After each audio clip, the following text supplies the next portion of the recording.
সাম্প্রতিক সময়ে ভারত বাংলাদেশ সীমান্তে বারবার সীমান্ত আইন লঙ্ঘনের ঘটনা ঘটাচ্ছে ভারতীয় সীমান্তরক্ষী বাহিনী বিএসএফ। তারই ধারাবাহিকতায় এবার এক বাংলাদেশিকে গুলি করে আহত করেছে তারা।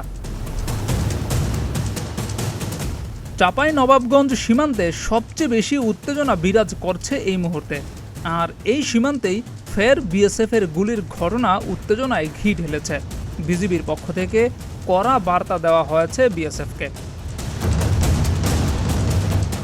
জানা যায়, শুক্রবার দিবাগত রাত ৩টায় তেলকুপি সীমান্তে এই ঘটনা ঘটে। এই ঘটনায় বিজিবি বিএসএফ কোম্পানি পর্যায়ে পতাকা বৈঠকে তীব্র প্রতিবাদ জানিয়েছে বিজিবি। গুলিতে আহত বাংলাদেশির নাম হাবিল। হাবিল শিবগঞ্জ উপজেলার শাহবাজপুর ইউনিয়নের তেলকুপি নামপাড়া গ্রামের বেলালের ছেলে। তিনি বর্তমানে রাজশাহী মেডিকেল কলেজ হাসপাতালে চিকিৎসাধীন অবস্থায় রয়েছেন।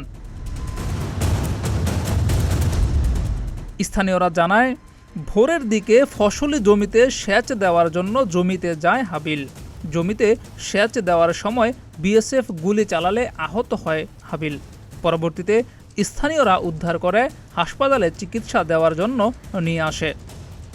জিয়াউর রহমান, প্রতিদিনের বাংলাদেশ।